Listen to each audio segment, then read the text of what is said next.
साऊ एकल महिला समिती महाराष्ट्राचे निमंत्रक हेरंब कुलकर्णी यांच्या मार्गदर्शनात सेवा धर्म शिक्षण बहुउद्देशीय संस्था अकोलांतर्गत साऊ एकल महिला समिती अकोला तथा मराठा सेवा संघ अकोला प्रणित मराठा न्यायदान कक्ष अकोला यांच्या संयुक्त विद्यमाने जागतिक महिला दिनाच्या निमित्ताने एकल महिला रोजगार प्रेरणा मेळावा जिजाऊ सभागृह मराठा सेवा संघ कार्यालय मूर्तिजापूर रोड अकोला येथे संपन्न झाला।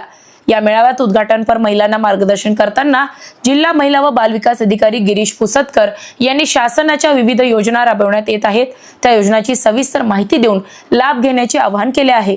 यावेळी जिल्हा परिषदच्या राजश्री कोलखेडे यांनी उपस्थित महिलांशी हितगुज करून महिलांना बोलते करून त्यांच्यासोबत संवाद साधला। जिल्हा परिषदेच्या विविध योजना आणि शिक्षणाचे महत्त्व विशद केले। स्वरक्षणाकरिता सजग असणे गरजेचे आहे। त्याचप्रमाणे अंगणवाडी सेविका ह्या घर आणि शासन मधील दुवा असल्याचे सांगून त्यांच्या कामाची प्रशंसा केली आहे।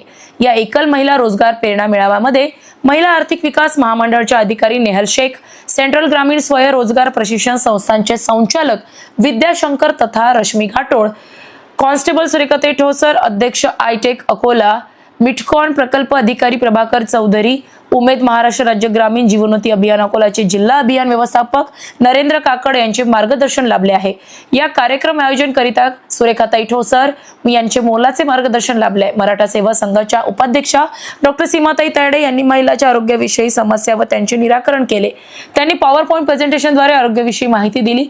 मराठा न्यायदान कक्ष जिल्हाध्यक्ष ॲडव्होकेट अनिल लव्हाळी न्यायदान कक्ष मार्फत सुरू करण्यात असलेल्या सल्ला केंद्राबाबत माहिती दिली। ॲडव्होकेट सविता खोटरे यांनी कायदेविषयक मार्गदर्शन केले। मराठा सेवा संघ तथा जिजाऊ ब्रिगेडच्या सदस्यांची मोठ्या प्रमाणात उपस्थिती लाभली आहे। या कार्यक्रमाचे प्रास्ताविक सेवा धर्म शिक्षण व बहुउद्देशीय संस्था अकोलाचे सचिव आणि साऊ एकल महिला समिती अकोलाचे जिल्हा समन्वयक तुषार हांडे यांनी केले। संचालन अनिता काळबांडे तर आभार प्रदर्शन सुनील वानर यांनी केले। ममता जरपोतवार, तस्लीम बोरिंगवाला यांनी परिश्रम घेतले आहेत।